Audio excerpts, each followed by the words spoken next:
In the dusty haze of a forgotten auction yard on the outskirts of a small Texas town, where the sun beat down like an unrelenting judge, little Eliza huddled in the corner of a makeshift pen, her tear-streaked face buried in her ragged dress.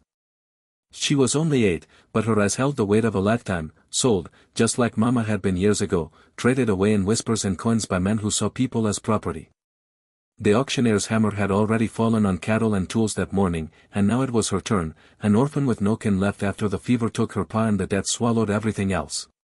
Sold, like Mama was, she whispered to herself, the words a broken mantra that echoed the nightmares she couldn't escape. The crowd murmured, some averting their eyes, others appraising her like a stray calf, but no one stepped forward until a tall figure in a weathered Stetson cast a long shadow over the pen. The rancher, known around these parts as Old Man Harlan, was a fixture in Willow Creek, a widower with a sprawling spread of land that stretched to the horizon, worked by hands as calloused as his own.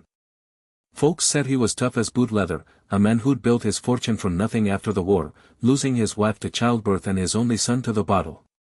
He rarely spoke more than necessary, his voice gravelly from years of shouting orders at hired hands and the wind.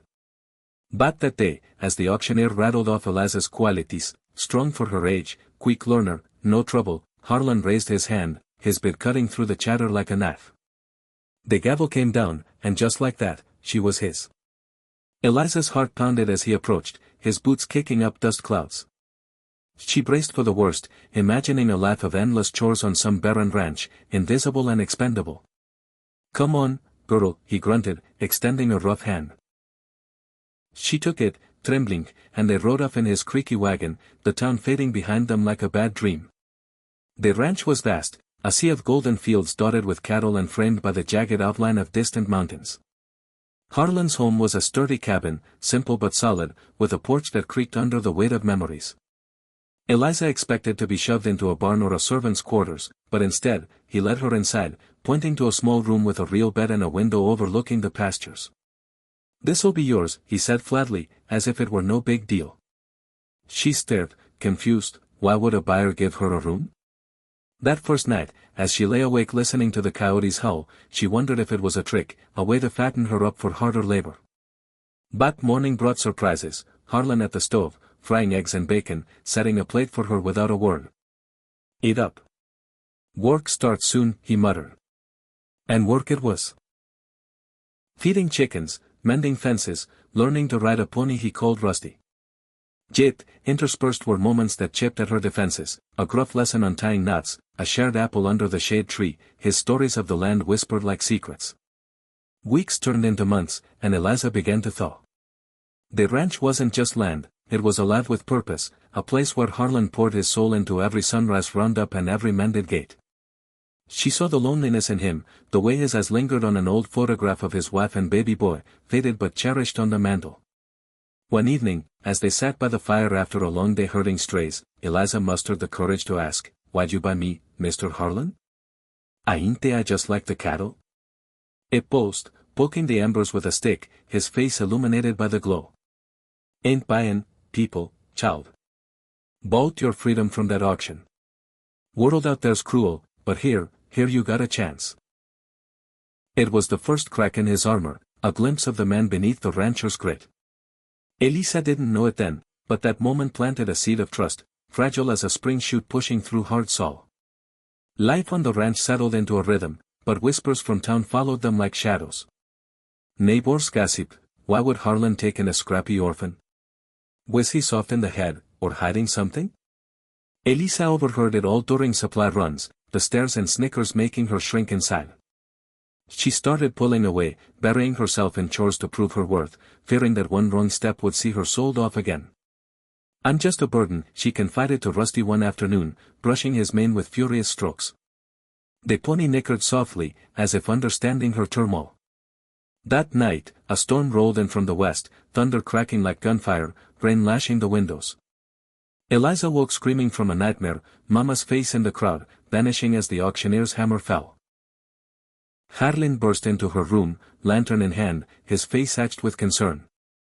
He sat on the edge of her bed, awkward but steady, and for the first time, he shared his own scars, the wife he'd lost giving birth, the son who'd run off and never returned, leaving him with a ranch full of echoes.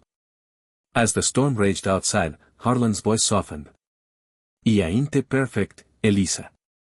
Lost more than I can count. But seeing you there in that pen, it reminded me of what I could have been if someone hadn't given me a hand up once. My pa sold everything we had after the war, including dreams. I clawed my way back, but it left me hollow. I hesitated, then added, you ain't sold, girl. You're free to go when you're ready. But if you stay as family.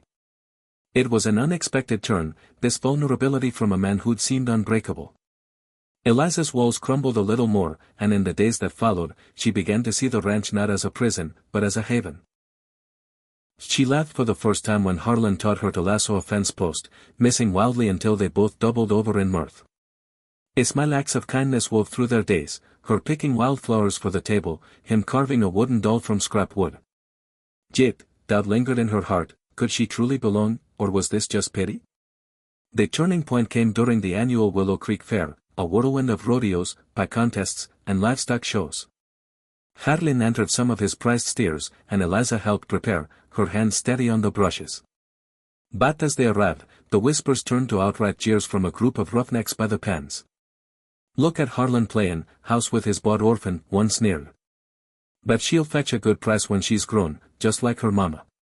The words hit Eliza like a slap, reopening old wounds. She fled into the crowd, tears blinding her, collapsing behind a haystack where no one could see. Sold, like mama was, she sobbed, the phrase a dagger twisting anew. Hours passed, the fair's laughter mocking her pain, until Harlan found her, his face a storm of quiet fury. He knelt down, eye level, and said something that shattered her world, you ain't like that, Elisa. You're like my Sarah, my daughter who never got to grow up. I see her in you, spirited and strong. I didn't buy you, I chose you. The realization hit her like dawn breaking. Harlan wasn't a buyer, he was a father in disguise, his gruffness a shield for a heart broken and mended in silence. In that moment, amid the fair's chaos, Eliza threw her arms around him, the first hug she'd given anyone since mama. Papa, she whispered, testing the word. He nodded, his eyes misting over, and pulled her close. It was the emotional climax, a transformative act of compassion that bridged their worlds. Harlan, the selfless rancher who'd given without expecting return, found his family anew, and Eliza discovered the power of humanity in a simple choice to love. From that day, the ranch bloomed with new life. Eliza thrived, learning to read from old books Harlan dusted off, helping expand the herd with ideas of her own. Town folk noticed the change, the orphan who now walked tall, the rancher who smiled more. Years later, as Eliza grew into a young woman running the spread alongside her adoptive father, she often reflected on that auction yard. Kindness ain't loud, Harlan would say, but it echoes forever. Their story spread quietly, inspiring neighbors to open their homes to strays, both animal and human, proving that selflessness could heal even the deepest scars. In the end, Eliza never left the ranch, it became her legacy, a testament to the unexpected turns that lead to profound bonds.